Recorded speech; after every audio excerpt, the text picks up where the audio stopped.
ತಿಳಿಯ ಹೇಳುವೆ ಕೃಷ್ಣ ಕಥೆಯನು ಇಳೆಯ ಜಾಣರು ಮೆಚ್ಚುವಂತಿದೆ.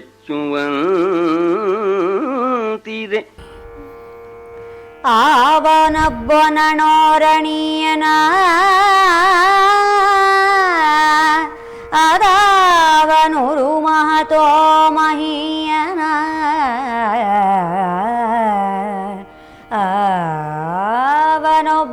ಅವನೊಬ್ಬನಣೋರಣೀಯನ ಅದಾವನುರು ಮಹತೋ ಮಹೀಯನ ಅವನಿರುತಂ ದೃಷ್ಟಿ ಸಂಗತ ವಿಶ್ವ ಸಮಯದಲ್ಲಿ ಅವನೊಬ್ಬನು ನಾಮರೂಪು ಗುಣಾವಲಂಬನನಲ್ಲದೀಶ್ವರನು ಅವನೊಬ್ಬನು ನಾಮರೂಪು ಗುಣಾವಲಂಬನನಲ್ಲದೀಶ್ವರನು ಆವನಾತನೊಳಮೆಗೆ ತೋಟಿಯೇ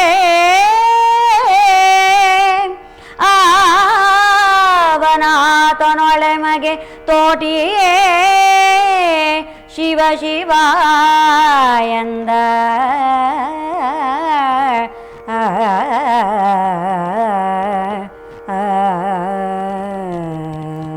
ಅಣೋರಣೀಯಾನ್ ಮಹತೋ ಮಹೀಯಾನ್. ಭಗವಂತ ಅಣುವಿನಲ್ಲಿ ಅಣು ಅಂತ ಎಷ್ಟು ಚಿಕ್ಕದೋ ಇರ್ಬೋದು, ಅಲ್ಲೂ ಭಗವಂತ ಇರ್ತಾನೆ. ನಮ್ಮ ಕಣ್ಣು ಕಾಣ್ತಕ್ಕಂಥ ಸಣ್ಣ ಒಂದು ಪ್ರಾಣಿ ಇರ್ಬೋದು, ಕಣ್ಣು ಕಾಣದೇ ಇರ್ತಕ್ಕಂಥ ಬ್ಯಾಕ್ಟೀರಿಯಾ, ವೈರಸ್ಸು, ಅವುಗಳನ್ನೂ ಇದ್ದಾಳೆ. ಅಂದರೆ ಆ ಭಗವಂತ ಅಣುವಿನಿಂದ ಅಣು ಮತ್ತು ಕೂಡ ಮಹತ್ವನಿಂದ ಮಹತ್ವ ಎಷ್ಟು ದೊಡ್ಡವನು ಅವನು ಅಂತೇಳಿ ಹೇಳ್ತಾ, ಅಲ್ಲ ಆ ಭಗವಂತ ಯಾರು ನಿರಾಕಾರನೋ ನಿರ್ದ್ವಂದ್ವನೋ, ರೂಪ ಇಲ್ಲ ನಿರೂಪನೋ, ರೂಪ ಇರತಕ್ಕಂತಹದ್ದು, ಗುಣ ಇಲ್ಲತಕ್ಕಂತಹ, ನಾಮ ಇಲ್ಲಿರ್ತಕ್ಕಂತಹ ಆ ಭಗವಂತ ಅವನು ಸಾಮಾನ್ಯನೇ. ಅಣುವಿನಲ್ಲಿ ಅಣು, ಮಹತ್ತಿನಲ್ಲಿ ಮಹತ್ತು, ಮಹಾಮಹಿಮ. ಅಂತಹ ಮಹಾಮಹಿಮನೊಂದಿಗೆ ನಾನು ಯುದ್ಧ ಮಾಡ್ತೇನೆ, ನಾನು ಗೆದ್ದು ಬಿಡ್ತೇನೆ ಅಂತೇಳಿ ಸೆಣಸಿದವಲ್ಲ ಅಂತ ಹೇಳ್ತಾ ಇದ್ದಾನೆ. ತಿಳ್ಕೊಳ್ಳಿಲ್ವಲ್ಲ ಆತನ ಮಹಿಮೆಯನ್ನು ಎಷ್ಟು ರೀತಿ ಅವರು ತೋರಿಸಿಕೊಟ್ರೂ ಕೂಡ ನನಗೆ ಗೊತ್ತಾಗಲಿಲ್ವಲ್ಲ ಅಂತೇಳಿ ಈ ರೀತಿ ನಾನಾ ಪ್ರಕಾರವಾಗಿ ಇಲ್ಲಿ ಆ ವೇದಾಂತವನ್ನೇ ಬಹಳ ಸೊಗಸಾಗಿ ಅನೇಕ ಪದ್ಯಗಳಲ್ಲಿ ಹೇಳಿದ್ದಾನೆ. ನಮಗೂ ಅವಕಾಶ ಇಲ್ಲ, ಹೇಳೋ ಸಾಮರ್ಥ್ಯವೂ ಕೂಡ ಇಲ್ಲ. ಹಾಗಾಗಿ ನಾವು ಮುಂದುವರ್ಕೊಂಡು ಹೋಗ್ತಾ ಇದ್ದೇವೆ. ಮತ್ತು ಕೂಡ ಹಾಗೆ ಹೇಳ್ತಾ ಆ ಅರ್ಜುನ ಹೇಳ್ತಾ ಇದ್ದಾನೆ, ಯಾರು ಸರಸಿಜಾಸನ ಆ ಬ್ರಹ್ಮದೇವ, ವಿಷ್ಣು, ಆ ಪಂಚಬ್ರಹ್ಮರು, ಸರಸಿಜಾಸನ ವಿಷ್ಣು ರುದ್ರೇಶ್ವರ ಸದಾ ಶಿವರು, ಸರಸಿಜಾಸನ ವಿಷ್ಣು ರುದ್ರೇಶ್ವರ ಸದಾ ಶಿವರು ಅವಳೊಬ್ಬಳ ಚರಣ ಸೇವಾ ಸಂಘದಲ್ಲಿಯೇ ಸುಪ್ರತಿಷ್ಠಿತರು. ಪರಮಶಕ್ತಿಯ ದಾವನಂಗ್ರಿಗೆ ಶಿರವನೊಡ್ಡಿಹಳು. ಆ ಮಹೋತ್ತಮ ಪರಮಶಿವನಲ್ಲಿ ಸೆಣಸಿದೆವಲ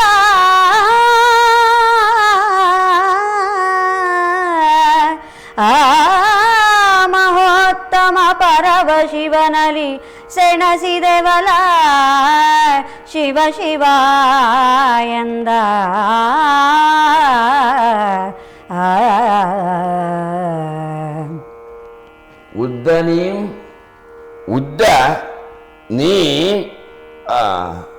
ಉದ್ದ ನೀಂ ಬೆರಳನಿತು ಬೆಳೆದೀಯೇ ಸ್ವಾಮಿಂದೆ ಸ್ಪರ್ಧಿಯೇ ತ್ರಿವಿಕ್ರಮಗೆ ಮಂಕುತಿಮ್ಮ ಅಂತೇಳಿ ಮಂಕುತಿಮ್ಮನ ಕಗ್ಗದಲ್ಲಿ ನೀ ಉದ್ದ ಬೆಳಿಬೋದು. ಎಷ್ಟು ಉದ್ದ ಬೆಳಿತೀಯ? 6 ಅಡಿ ದೊಡ್ಡವನಾಗಿರ್ಬೋದು, 7 ಅಡಿ ಆಗ್ಬೋದು. ಬೆರಳೆನೀತು ಬೆಳೆದೀಯೇ ಸ್ಪರ್ಧಿಯೇ ಸ್ವಾಮಿಂಗೆ, ಆ ಸ್ವಾಮಿ ಜೊತೆ ಸ್ಪರ್ಧೆ ಮಾಡೋಕ್ಕೇನೋ ಆಗತ್ತೇನೋ ತ್ರಿವಿಕ್ರಮಗೆ ಅಂತ ತ್ರಿವಿಕ್ರಮನಾಗಿ ವಾಮನಾಗಿರ್ತಕ್ಕಂಥವನು ತ್ರಿವಿಕ್ರಮನಾಗಬಿಟ್ಟು ತನ್ನ 3 ಪಾದಗಳಿಂದ ಇಡೀ 3 ಲೋಕವನ್ನು ಕೂಡ ಅಳೆದ್ನಲ್ಲ. ಒಂದು ಪಾದದಿಂದ ಭೂಮಿಯನ್ನು, ಒಂದರಿಂದ ಇಡೀ ಆಕಾಶ ಲೋಕಗಳೆಲ್ಲವನ್ನು ಅಳೆದು ಬಿಟ್ಟು ತನ್ನ 3ನೇ ಪಾದದಿಂದ ಬಲಿಯನ್ನು ಪಾತಾಳಕ್ಕೆ ಕಳಿಸಿದ್ನಲ್ಲ. ಆ ಹರಿಹರರಲ್ಲಿ ಭೇದ ಇಲ್ಲ ಅನ್ನತಕ್ಕಂಥದ್ದನ್ನು ಹೇಳ್ತಾನೆ ಕವಿ ಕುಮಾರವ್ಯಾಸ. ಅದನ್ನು ಹೇಳ್ತಾ ಇದ್ದಾನೆ, ಆ ತ್ರಿವಿಕ್ರಮಗೆ ಸಮನೇ ನೀನು ಹಾಗೆ ಅಂತೇಳಿ ಮಂಕುತಿಮ್ಮನ ಕಗ್ಗದಲ್ಲಿ ನಮ್ಮ ಗುಂಡಪ್ಪನವರು ಹೇಳಿದ್ದಾರೆ. ಅಂತಹ ಸ್ವಾಮಿ ಅವನು, ಅಂತಹ ಮಹಾದೇವ. ಜೊತೆಗೆ ಆ ಮಹಾದೇವ ಎಂಥವನು ಅಂತೇಳಿ ಹೇಳ್ತಾ ಪಂಚಬ್ರಹ್ಮರು ಅಂತ. ನಮ್ಮಲ್ಲಿ ಪಂಚಬ್ರಹ್ಮರನ್ನು 3 ರೀತಿ ಹೇಳ್ತಾರೆ. ಇಲ್ಲಿ ಕುಮಾರವ್ಯಾಸ ಒಂದು ರೀತಿ ಹೇಳಿದ್ದಾನೆ.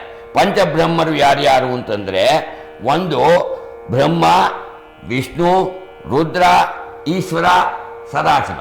ಇವರು ಪಂಚಬ್ರಹ್ಮರು ಅಂತ ಕೆಲವು ಜನ ಹೇಳ್ತಾರೆ. ಇನ್ನು ಕೆಲವು ಜನ ಈಶಾನ, ತತ್ಪುರುಷ, ಅಘೋರ, ವಾಮದೇವ, ಸದ್ಯೋಜಾತ ಅಂತ ಹೇಳ್ಬಿಟ್ಟು ಅವರು ಒಂದು ರೀತಿ ಆ ಪಂಚಬ್ರಹ್ಮರು ಅಂತ ಅವರನ್ನು ಹೇಳ್ತಾರೆ. ಹಾಗೆ ಇನ್ನು ಕೆಲವರು ವಾಸುದೇವ, ಸಂಕರ್ಷಣ, ಪ್ರದ್ಯುಮ್ನ, ಅನಿರುದ್ಧ, ನಾರಾಯಣ ಅಂತ ಹೇಳಿಬಿಟ್ಟು ಈ ರೀತಿ 3 ರೀತಿ ಪಂಚಬ್ರಹ್ಮನನ್ನು ಗುರುತಿಸ್ತಾರೆ. ಇಲ್ಲಿ ಕುಮಾರವ್ಯಾಸ ಅವನು ಹೇಳ್ತಾ ಇದ್ದಾನೆ, ಸರಸಿಜಾಸನ ಅಂದರೆ ಬ್ರಹ್ಮ, ವಿಷ್ಣು, ರುದ್ರ, ಈಶ್ವರ, ಸದಾಶಿವ. ಈ 5 ಜನ ಪಂಚಬ್ರಹ್ಮರು. ಇವರು ಯಾರನ್ನು ಸೇವೆ ಮಾಡಿಬಿಟ್ಟು, ಯಾರ ಪಾದತಲವನ್ನು ಸೇವೆ ಮಾಡಿಬಿಟ್ಟು ಅವರು ಪ್ರತಿಷ್ಠಿತರಾದರು ಅಂತಂದರೆ, ಅವರು ಅವಳೊಬ್ಬಳ ಚರಣ ಸೇವಾ ಸಂಘದಲ್ಲಿಯೇ ಸುಪ್ರತಿಷ್ಠಿತರು. ಯಾವ ಮಹಾದೇವಿ, ಆ ಮಹಾಶಕ್ತಿ, ಆ ಗೌರಿಯನ್ನು, ಆ ಪಾರ್ವತಿಯ ಅವಳಿಗೆ ಏನು ಹೇಳ್ತಾರೆ, ರಾಜರಾಜೇಶ್ವರಿಯ ಆ ಪಾದದ ಸೇವೆಯನ್ನು ಮಾಡಿಬಿಟ್ಟು ಇವರೆಲ್ಲ ಸುಪ್ರತಿಷ್ಠಿತರಾಗಿದ್ದಾರೆ. ಆದರೆ ಆ ರಾಜರಾಜೇಶ್ವರಿ, ಆ ಪಾರ್ವತಿ, ಅವಳು ಯಾರ ಪಾದವನ್ನು ಸೇವೆ ಮಾಡ್ತಾಳೋ ಅಂದರೆ, ಈ ಪಂಚಬ್ರಹ್ಮರು ಯಾರ ಪಾದ, ಯಾವ ರಾಜರಾಜೇಶ್ವರಿ ಆ ಮಹಾದೇವಿಯ ಪಾದ ಸೇವೆ ಮಾಡಿಬಿಟ್ಟು ಪ್ರತಿಷ್ಠೆಯನ್ನು, ಘನತೆಯನ್ನು ಪಡ್ಕೊಂಡಿದ್ದಾರೋ, ಪ್ರತಿಷ್ಠಿತರಾಗಿದ್ದಾರೋ, ಆ ದೇವಿ ಇದ್ದಾಳಲ್ಲ, ಅವಳು ಯಾರ ಪಾದವನ್ನು ಸೇವೆ ಮಾಡ್ತಾಳೋ ಆ ಮಹೋತ್ತಮ, ಹೇಳ್ತಾ ಇದ್ದಾನೆ, ಉತ್ತಮರಲ್ಲಿ ಉತ್ತಮ, ಮಹೋತ್ತಮ ಮಹಾದೇವ, ಆ ದೇವೋತ್ತಮ, ಅಖಿಲಾಂಡ ಕೋಟಿ ಬ್ರಹ್ಮಾಂಡ ನಾಯಕ ಅವನು ಸೇವೆಯನ್ನು ಮಾಡ್ತಾಳೆ ಪಾರ್ವತಿ. ಆ ಪಾರ್ವತಿಯ ಸೇವೆ ಮಾಡಿಬಿಟ್ಟು ಇವರೆಲ್ಲ ಪ್ರತಿಷ್ಠಿತರಾಗಿದ್ದಾರೆ ಪಂಚಬ್ರಹ್ಮರು. ಅವಳು ಈ ಶಿವನ ಪಾದವನ್ನು ಸೇವೆ ಮಾಡ್ತಾಳೆ. ಅಂತಹ ಮಹೋತ್ತಮನಾಗಿರ್ತಕ್ಕಂತಹ ದೇವನಾಗಿರ್ತಕ್ಕಂತಹ ಆ ಪರಶಿವನಲ್ಲಿ ಸೆಣಸಿದರಲ್ಲ, ಶಿವ ಶಿವ ಶಿವ ಶಿವ. ಏನು ಹೇಳಿ ನನ್ನ ಬುದ್ಧಿಗೆ, ನನಗೆ ಬುದ್ಧಿಭ್ರಂಶ ಉಂಟಾಗಿಬಿಡುತ್ತೆ. ಆ ಮಹಾದೇವನಲ್ಲಿ ಸೆಣಸಿಬಿಟ್ಟೆ. ಒಂದು ರೀತಿಯ 4 ರೀತಿಯಲ್ಲಿ ವಾಚಾ ಶರೇಣ ಧನುಷ ದೃಢ ಮುಷ್ಟಿನಾಥ ಅಂತೇಳಿ 4 ರೀತಿ ಆತನಲ್ಲಿ ಸೆಣಸಬಿಟ್ಟು ಆತನನ್ನು ನಿಂದಿಸಿ ಆತನಿಗೆ ಹೊಡೆದು ಬಡೆದು ಏನೆಲ್ಲ ಅಪಚಾರ ಮಾಡಿಬಿಟ್ಟೆ. ಅಯ್ಯೋ ಅಯ್ಯೋ ಅಂತೇಳಿಬಿಟ್ಟು ಮಮ್ಮಲ ಮರುಗ್ತಾ ಇದ್ದಾನೆ ಅರ್ಜುನ. ಈ ರೀತಿ ಅರ್ಜುನ ಶೋಕ ಪಡುವುದನ್ನು ನೋಡಿಬಿಟ್ಟು ಆಗ ಪರಮೇಶ್ವರ ಏನು ಮಾಡದ, ತಂಪೆರದನು ತರುಣ ಶಶಿಮೌಳಿ. ಈ ಪರಿಯಲರ್ಜುನನ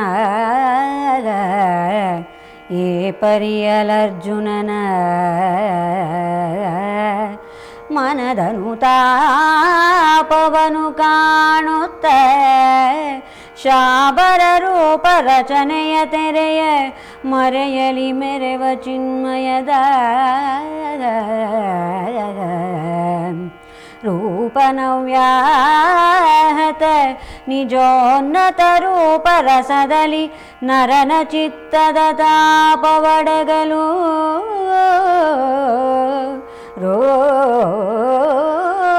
ರೂಪನವ್ಯಾಹತ ನಿಜೋನ್ನತ ರೂಪ ರಸದಲ್ಲಿ ನರನ ಚಿತ್ತದ ತಾಪವಡಗಲು ತಂಪೆನರೆದನು ತರುಣ ಶಶಿಮೌಳಿ.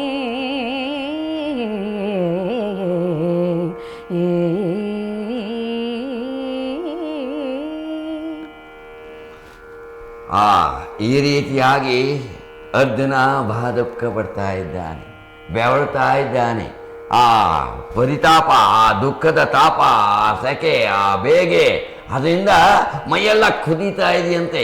ಈ ರೀತಿ ಆ ಬೇಗೆಯಿಂದ ಸಂಕಟ ಪಡ್ತಾ ಇರ್ತಕ್ಕಂತಹ ಅರ್ಜುನನಿಗೆ ತಂಪು ಉಂಟು ಮಾಡಬೇಕು, ಶಾಂತಿಯನ್ನು ಉಂಟು ಮಾಡಬೇಕು ಅಂತ ಹೇಳಿಬಿಟ್ಟು ಆ ತರುಣ ಶಶಿಮೌಳಿ, ಆ ಚಂದ್ರಚೂಡ ಚಂದ್ರಶೇಖರ ತನ್ನ ರೂಪನ್ನು ತೋರಿಸಿಬಿಟ್ಟ ಅಂತ.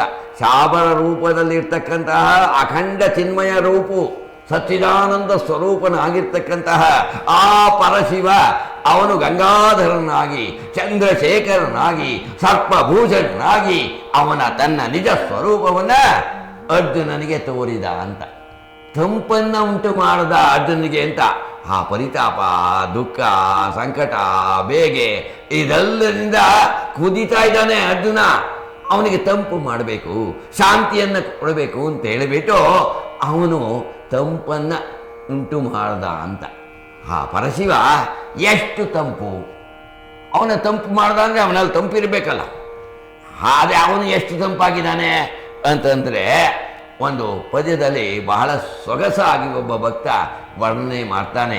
ಮೌಳವು ಗಂಗಾ ಶಶಾಂಕೌ ಕರಚರಣ ತಲೆ ಶೀತಲಾಂಗ ಭುಜಂಗಾಹ ವಾಮೇ ಭಾಗೆ ದಯಾರ್ದ್ರ ಹಿಮಗಿರಿತನಯ ಚಂದನಂ ಸರ್ವಗಾತ್ರೇ ಇತ್ತಂ ಶೀತಂ ಪ್ರಭೂತಂ ತವ ಕನಕ ಸಭಾನಾಥ ಸೋಡುಂ ಕ್ವಶಕ್ತಿ ಚಿತ್ತೇ ನಿರ್ವೇದ ತಪ್ತೆ ಯದಿ ಭವತಿ ನತೆ ನಿತ್ಯವಾಸೋ ಮದೀಯೇ. ಪರಮೇಶ್ವರ, ಏನಪ್ಪ ಚಳಿಯಿಂದ ಗಡಗಡ ನಡುತ್ತಾ ಇದೆಯಲ್ಲೋ, ಹೇಗೋ ತಡ್ಕೊಂಡಿದ್ಯಾ ಈ ಚಳಿಯನ್ನ? ಚಳಿಲೇ ಮುಳುಗಿ ಹೋಗ್ಬಿಟ್ಟಿದೆಯಲ್ಲ ಅಂತ.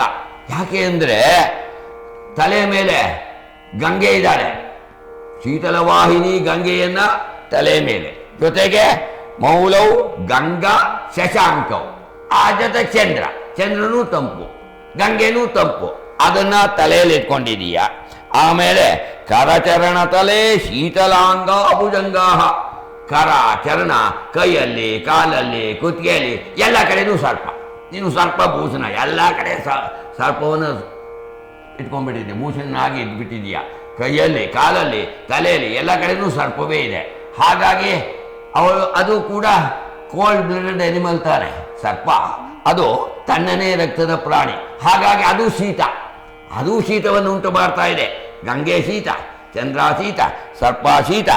ಆಮೇಲೆ ಇಷ್ಟಾಲ್ದು ಅಂತ ಹೇಳಿ ವಾಮೇ ಭಾಗೆ ದಯಾರ್ದ್ರ ಹಿಮಗಿರಿತನಯ ಚಂದನಂ ಸರ್ವಗಾತ್ರೆ, ನೀನು ವಾಮಭಾಗವನ್ನೇ ಕೊಟ್ಟು ಬಿಟ್ಟಿದ್ದೀಯ ಪಾರ್ವತಿಗೆ. ವಾಮಭಾಗವನ್ನೇ ಪಾರ್ವತಿ ಕೊಟ್ಟು ಬಿಟ್ಟಿದ್ಯಾ. ಆ ಪಾರ್ವತಿನೋ ಯಾರೋಳು? ಹಿಮಗಿರಿತನಯ, ಹಿಮವಂತನ ಮಗಳು. ಯಾವಾಗಲೂ ಮಂಜುಗಡ್ಡೆ ಹಿಮ, ತಂಪು, ಏನು ಚಳಿ, ಬಹಳ ಚಳಿ ಇರ್ತಕ್ಕಂತಹ ಹಿಮವಂತ, ಆತನ ಮಗಳು ಅವಳು ಪಾರ್ವತಿ. ಜೊತೆಗೆ ಪೂರ್ತಿ ಮೈಗೆಲ್ಲ ಚಂದನವನ್ನ, ಗಂಧವನ್ನು ಲೇಪನ ಮಾಡ್ಕೊಂಡಿದ್ದಾರೆ. ಗಂಧವೂ ತಂಪು. ಅವಳು ಹಿಮಗಿರಿತನಯ, ಹಿಮವಂತನ ಮಗಳು, ಅವಳು ತಂಪು. ಜೊತೆಗೆ ಈ ರೀತಿ ಇತ್ತಂ ಶೀತಂ ಪ್ರಭೂತಂ ತವ ಕನಕ ಸಭಾನಾಥ ಸೋಡುಂ. ಇಷ್ಟು ಶೀತವನ್ನ ಹೇಗಪ್ಪ ತಡ್ಕೊಳ್ತಾ ಇದೆಯಾ ಪರಶಿವ? ಹಾಗೆ ನೀನು ಐಸು ಆಗ್ಬಿಡ್ತೀಯ ಅಂತ ಹಾಗೆ ಹೆಪ್ಪಗಟ್ಬಿಡ್ತೀಯ. ಇಷ್ಟು ಶೀತವನ್ನು ತಡ್ಕೊಳಕ್ಕಾಗಲ್ಲಪ್ಪ. ಆದ್ದರಿಂದ ನೋಡು, ನನ್ನ ಮನಸ್ಸು ಯಾವಾಗಲೂ ಗಲಿಬಿಲಿ, ಕೆಟ್ಟ ಯೋಚನೆಗಳು, ದುರಾಲೋಚನೆಗಳು, ಅದನ್ನು ಮಾಡಬೇಕು, ಇದನ್ನು ಮಾಡಬೇಕು, ಶಾಂತಿನೇ ಇಲ್ಲ.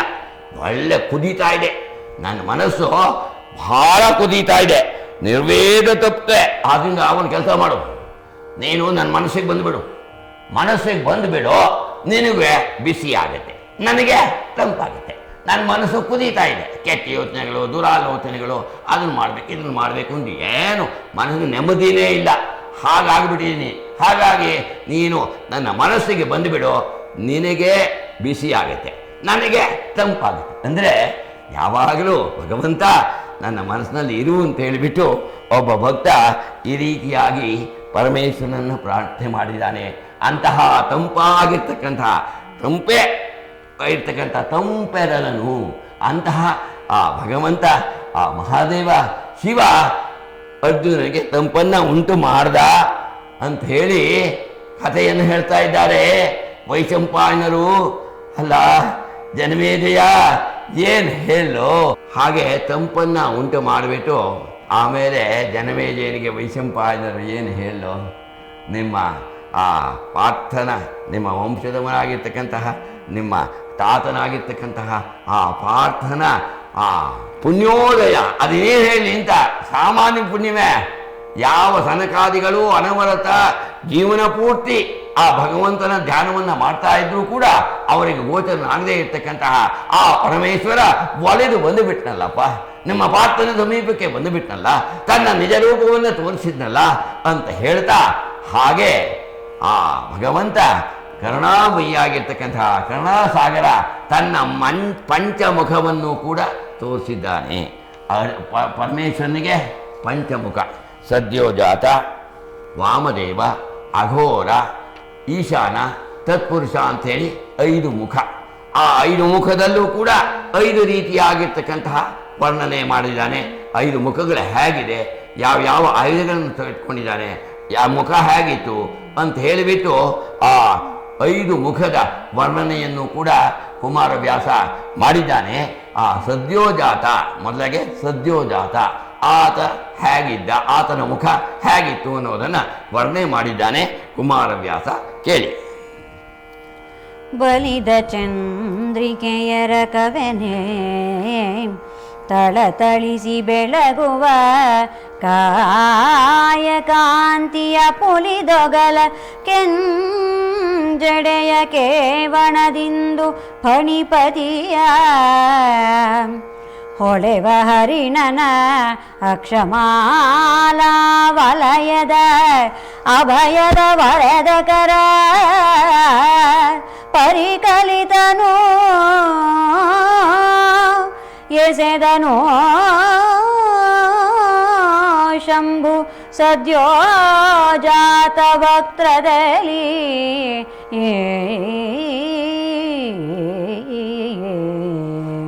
ಏನು ಹೇಗಿದೆ ಆ ಸದ್ಯೋಜಾತದ ವರ್ಣನೆಯನ್ನು ಮಾಡ್ತಾ ಇದ್ದಾನೆ ಕವಿ. ಪೂರ್ಣಚಂದ್ರನ ಆ ಒಂದು ತೇಜಸ್ಸ ಮುಖದಲ್ಲಿದೆ, ಮತ್ತು ಕೂಡ ಆ ಕಾಯ ಕಾಂತಿಯುಕ್ತವಾಗಿರ್ತಕ್ಕಂಥದ್ದು, ಕೆಂಜಡೆಯನ್ನು ಹೊಂದಿದ್ದಾನೆ, ಫಣಿಪತಿಯಾಗಿದ್ದಾನೆ, ಮತ್ತು ಜಿಂಕೆಯ ಒಂದು ದೇಹವನ್ನು ಇಟ್ಕೊಂಡಿದ್ದಾನೆ, ಅಕ್ಷಮಾಲೆಯಾಗಿ ಹಾಕ್ಕೊಂಡಿದ್ದಾನಂತೆ. ಈ ಮತ್ತು ಕೂಡ ವರದಕರನಾಗಿದ್ದಾನೆ, ಎಲ್ಲರಿಗೂ ಅಭಯವನ್ನು ನೀಡ್ತಾ ಇದ್ದಾನೆ. ಅಂತಹ ಸದ್ಯೋಜಾತದ ನಲ್ಲಿ ತೋರಿಸ್ಕೊಂಡಂತೆ ಅಂತ. ಆ ಸದ್ಯೋಜಾತದ ಒಂದು ಮೂಲ ಮಂತ್ರ ಸದ್ಯೋಜಾತಂ ಪ್ರಪದ್ಯಾಮಿ ಸದ್ಯೋಜಾತಾಯ ವೈ ನಮೋ ನಮಃ ಭವೇ ಭವೇ ನಾತಿ ಭವೇ ಭವ ಸ್ವಮಾಂ ಭವೋದ್ಭವಾಯ ನಮಃ ಅಂತ ಹೇಳಿಬಿಟ್ಟು ಆ ಸದ್ಯೋಜಾತದ ಒಂದು ಮೂಲ ಮಂತ್ರ. ಅದು ಶಿವನ ಪಶ್ಚಿಮ ಮುಖ. ಹಾಗೆಯೇ ಎಲ್ಲ ವರ್ಣನೆ ಮಾಡಿದ್ದಾರೆ. ಅದು ಯಾವುದನ್ನು ಓದ್ತಾ ಇಲ್ಲ, ಸುಮ್ಮನೆ ಆ ಮೂಲ ಮಂತ್ರ ಹೇಗಿದೆ ಅನ್ನೋದನ್ನು ತಮ್ಮ ಮುಂದೆ ಅರಿಕೆ ಮಾಡ್ಕೊಳ್ತೇನೆ. ಉತ್ತರ ವಾಮದೇವ ಅಂತೇಳಿ ಆ ಪರಮೇಶ್ವರನ ಉತ್ತರ ದಿಕ್ಕಿನ ಮುಖ. ವಾಮದೇವಾಯ ನಮೋ ಜ್ಯೇಷ್ಠಾಯ ನಮಃ ಶ್ರೇಷ್ಠಾಯ ನಮೋ ರುದ್ರಾಯ ನಮಃ ಕಾಲಾಯ ನಮಃ ಕಲ ವಿಕರಣಾಯ ನಮೋ ಬಲ ವಿಕರಣಾಯ ನಮೋ ಬಲಾಯ ನಮೋ ಬಲ ಪ್ರಮತನಾಯ ನಮೋ ಸರ್ವಭೂತದಮನಾಯ ನಮೋ ಮನೋನ್ಮನಾಯ ನಮಃ ಅಂತ ಹೇಳಿಬಿಟ್ಟು ಅವರಲ್ಲಿ ಘಟಚರ್ಮಾಂಬರಧಾರಿಯಾಗಿದ್ದಾನೆ. ಇದರಲ್ಲಿ ಸದ್ಯೋಜಾತದಲ್ಲಿ ವ್ಯಾಘ್ರ ಚರ್ಮಾಂಬರಧಾರಿಯಾಗಿರ್ತಾನೆ. ಆಮೇಲೆ ದಕ್ಷಿಣ ದಿಕ್ಕಿನ ಮುಖ ಯಾವುದು ಅಂದರೆ ಅದು ಅಘೋರ. ಅಘೋರೇಭ್ಯೋ ಘೋರಘೋರತರೇಭ್ಯ ಸರ್ವೇಭ್ಯೋ ನಮಸ್ತೆ ಅಸ್ತು ರುದ್ರರೂಪೇಭ್ಯ ಅಂಥೇಳಿ ಅದು ಅಘೋರದ ಮೂಲ ಮಂತ್ರ. ಅವನು ಆ ಪರಮೇಶ್ವರ ಇದ್ದಾನಲ್ಲ, ಅವನು ಅಘೋರ. ಅಘೋರ ಅಂದರೆ ಘೋರ ಇಲ್ಲದೆ ಇರ್ತಕ್ಕಂಥದ್ದು, ಅದು ಸಾತ್ವಿಕ ರೂಪ, ಸೃಷ್ಟಿಯ ರೂಪ. ಅದೇ ರೀತಿ ಘೋರ ಅದು ರಾಜಸ ರೂಪ. ಆ ಪರಮೇಶ್ವರನ ಘೋರ ರೂಪು ಅಂದರೆ ಅದು ರಾಜಸ, ಅಂದರೆ ವ್ಯವಹಾರವನ್ನು ನಡೆಯತಕ್ಕಂಥ ರೂಪು ರಾಜಸ ರೂಪು. ಆಮೇಲೆ ಘೋರ ಅದು ತಾಮಸ ರೂಪು, ಲಯ ರೂಪು, ಇಡೀ ಪ್ರಳಯವನ್ನು ಉಂಟು ಮಾಡತಕ್ಕಂಥ ಘೋರ ರೂಪು. ಈ ರೀತಿ 3 ರೂಪಿನಿಂದ ಕೂಡಿರ್ತಕ್ಕಂಥವನು ಅವನು ಅಘೋರ. ಅವನು ದಕ್ಷಿಣ ದಿಕ್ಕಿನ ಮುಖ. ಆಮೇಲೆ ಪೂರ್ವ ದಿಕ್ಕಿನ ಮುಖ ತತ್ಪುರುಷ. ತತ್ಪುರುಷಾಯ ವಿದ್ಮಹೇ ಮಹಾದೇವಾಯ ಧೀಮಹಿ ತನ್ನೋ ರುದ್ರ ಪ್ರಚೋದಯಾತ್ ಅಂತ ನಮಗೆ ಭಕ್ತಿ ಜ್ಞಾನ ವೈರಾಗ್ಯವನ್ನು ಪ್ರಚೋದಿಸು ಅಂತೇಳಿ ಆ ತತ್ಪುರುಷ ಮುಖದಲ್ಲಿ ಪ್ರಾರ್ಥನೆ ಮಾಡ್ತಾನೆ.